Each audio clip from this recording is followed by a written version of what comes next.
Hello everybody, this is ManuS and welcome back to my Eternal set review for the Flame of Xulta. It's been stretching really long, but it's finally time to wrap things up with all the remaining multi-faction and factionless cards. So yeah, before we dive right in the final part of the series that is way too late, in order to hit the subscribe button down below, turn on the notification icon to not miss out on future content. So let's get started. Alright, so first we have Kairos Choice. It's all in all pretty good. Like in Expedition, it offers some much needed additional early game removal options, in addition to stuff like Conflict Rate. Although I would argue that in most decks, Conflict Rate will be better, so you're only going to play Kairos Choice if you want additional D3 damage cards more often than not. In Throne, it's less interesting actually, but it has the upside of yeah, being more flexible. So in something like these Fire, Time, Justice, LSE decks, for example, Kairos Choice can be much more appealing because it can serve a similar purpose as Safe Return while being more flexible when already at least costing 2, because Safe Return now is not that appealing anymore since it got nerfed a long time ago. In Limited, this is obviously a great card, great removal, nice way to counter opposing removal or rebuy summon effects. Just all in all, a pretty solid card in each format that it's legal. Least relevant in Throne, I would say. Then we have Rambha, Arena Showman. This guy is seriously awesome. Like, I thought the card was pretty solid when I first saw it, but oh boy, was that an understatement. The card is insane. The card is like on a similar level as Teacher when it came out and stuff like that.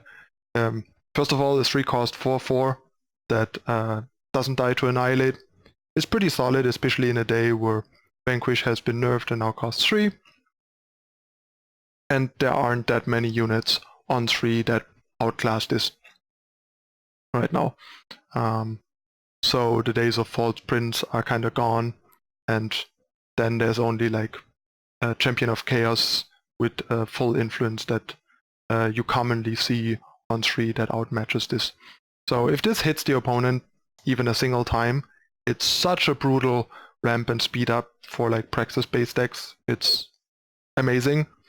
And then the real star is basically the activated ability. It's almost as if Seraph wouldn't exhaust for activating her ability on top of everything else. So yeah, this is like a better Seraph. Sure, the ability is higher variance in a way than Seraph's activated ability, but he doesn't exhaust for it.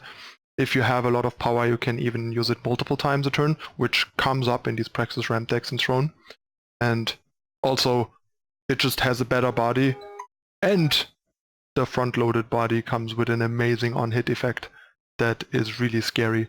So you really don't want to be hit by Rambha. So yeah, incredible card in Constructed. In Limited, it's a bit rougher because he's kind of hard to support, and usually at the earliest you can play him on 4, which makes him weaker and so on. But I mean, it's still a good card, and in Constructed, he's a monster, especially in Throne. He's a bit rougher to support in Expedition, and also the color combination is not in a great spot in Expedition right now. Then we have Cheering Section. I think the card's honestly pretty bad.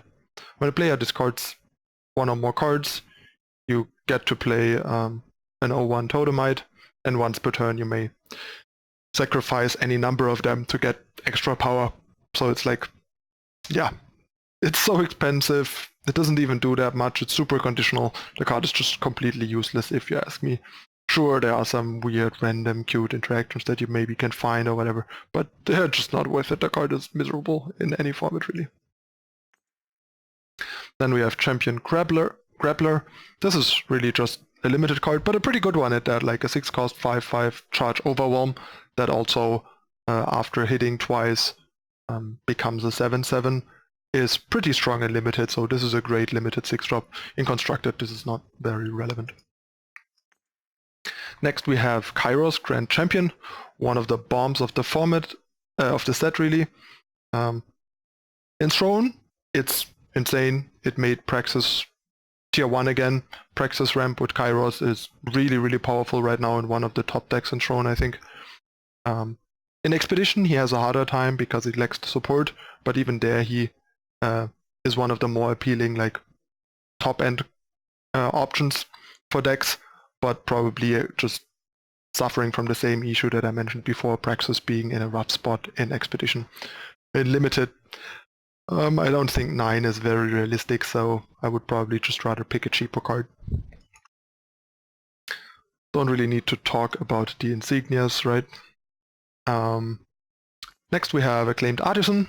Finally a good Oni 2-drop. First of all, 2/3, very solid. Giving +1 attack to all your other Oni, very nice. Especially if you have a 1-drop, immediately has impact, deals an additional damage. The Mastery Exalted thing is just a kind of nice bonus on top that the card wouldn't even need. So yeah, if you're in Onis, this card is great. In Throne, I feel like Onis are just a bit too cute and underpowered, but in Expedition they are one of the premier aggro decks and fairly powerful, so this is a big part of why that is. And in Limited, I mean, a 2-cost 2/3 alone is very solid, and the rest is just like pushing it over the top. Then we have Wujin's Choice. Not a very good choice, if you ask me. Giving one of your units double damage this turn is very conditional. Maybe there's like some very fringe, cute deck that someone comes up with that uses combat tricks and this to try to kind of finish the opponent. But all in all, I don't think it does enough for the cost. And the second part is just basically the eternal version of Worldly Tutor, but it costs 2 and is 2 faction. But yeah, you can put a unit on top of your deck. There are some cute interactions with Warp where you can actually turn this into a demonic tutor, so to speak, instead of just throwing away a card to find something. But yeah, so far I couldn't find any deck where I would want to put this in. But I guess it's a unique enough card to keep in mind that might be useful somewhere. But right now I don't think the card's relevant in any format, even in Limited probably. Then we have Conspicuous Traveler. That card's pretty great. Like in Throne, it's not as appealing right now because of where these relic weapons and relic weapon decks stand currently. But in a lower power format like Expedition, this is a great card. 4-cost 3/4 that gives you some health that is even better than actual health because it works with relic weapons. It's really nice. Like you can curve this into the Vestige. And then with Vestige, at the end of turn, Vestige becomes 4. One of the problems of Vestige is that the 3 attack is so low that it can't kill that many things. Traveler helps with that, and also Traveler gains you extra armor to basically turn Vestige after the turn you played it into like a 4/12, which is great. And then if you get to Mastery with Traveler, it's another 6 armor to use. So this is a pretty nice combination. I haven't quite managed to build a deck in Expedition that I found is good enough that uses both cards, but I think just in and of itself, the interaction and the cards themselves are really powerful. And in Limited, obviously, the card is also very good just on its own for what it does. Then we have Gatekeepers Hubbard. I guess the problem here is, first of all, the card can be a bit hard on influence, but these days with so many duels, not really. But the problem is the competition is pretty steep on 4-cost weapons, and they are not even played. Like Hammer of Might, sure, gives 1 less in stats, but the Warcry 3 is so powerful that it probably is better than this. Then we have Inquisitors Blade, which gives flying and has destiny and stuff like that. The spellcraft on this is not that great and also pretty slow and clunky for decks that would want this card. They don't really want to wait for that. So yeah, puts the card in an awkward spot if the other alternatives to it, also Persuader is another thing that is just outclassing this quite a lot. This card would be pretty solid, but I think we just have too many better options, making this pretty awkward. Even in Expedition, I didn't really see a desire to play this among others because Persuader is in Expedition. In Limited, however, this is a really powerful card that you should pick up early if you want to be in those colors, and then just it will do good work for you.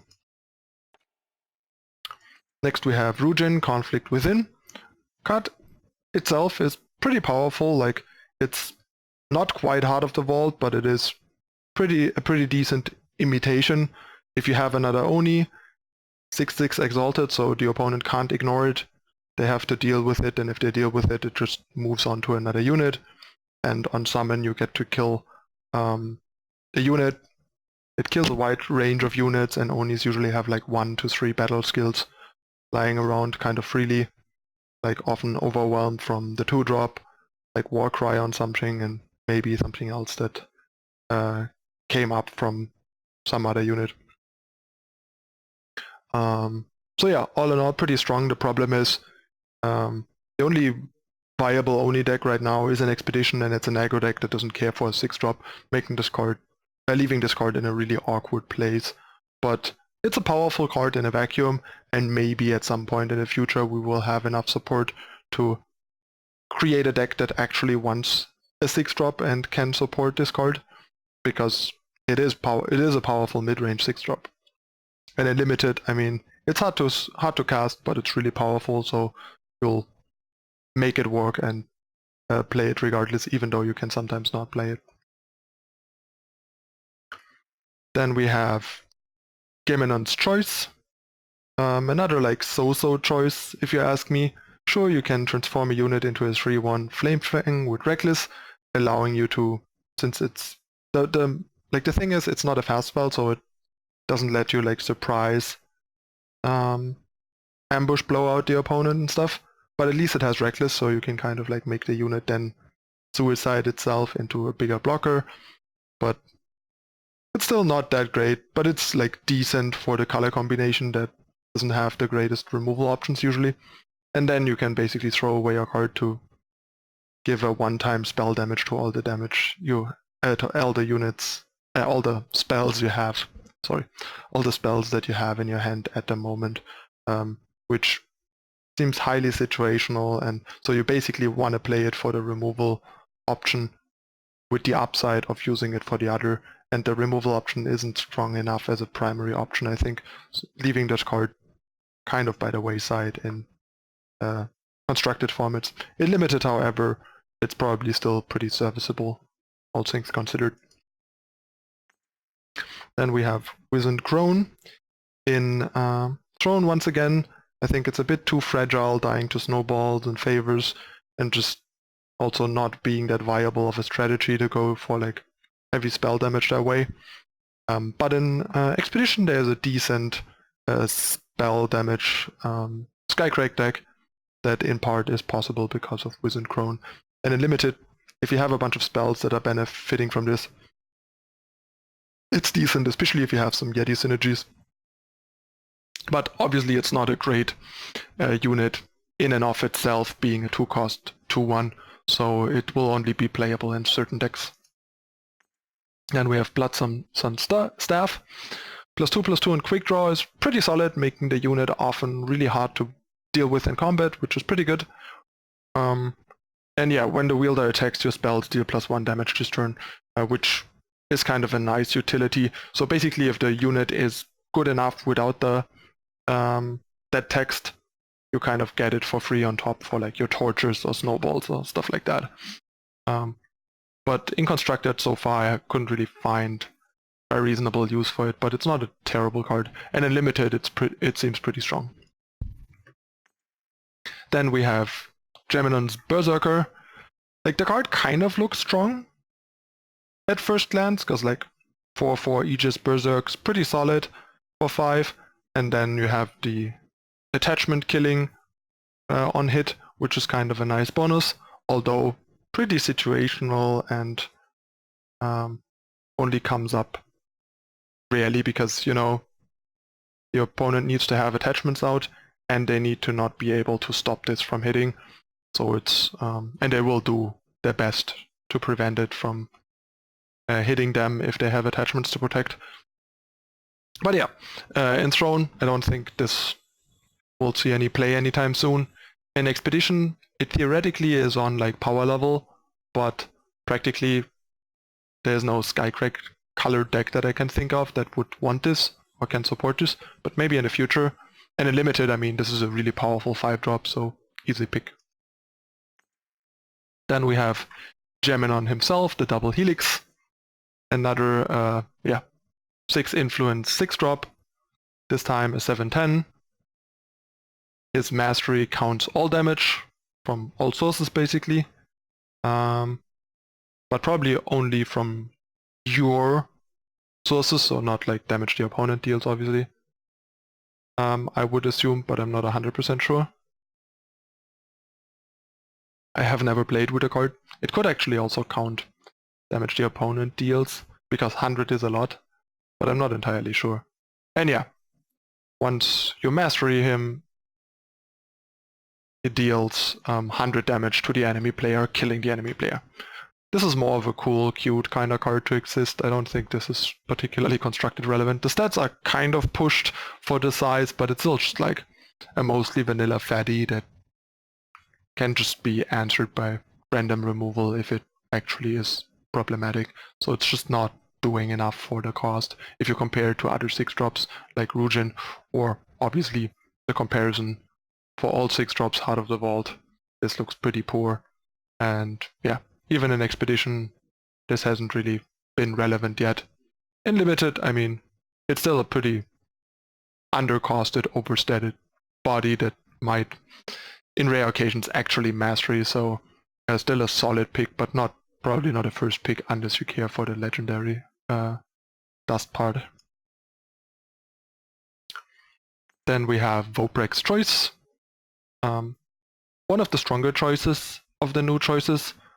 First of all, the first sort of edict we get in Eternal, which is pretty nice, going around Aegis. In Throne, this is quite fringe and hasn't seen much play yet, but it's relevant to know it exists because of the unique edict effect, if that's what you need, like if you struggle with some Aegis and stuff like that, or want like generic 2-cost removal that answers whatever is in front of you, if it's one unit.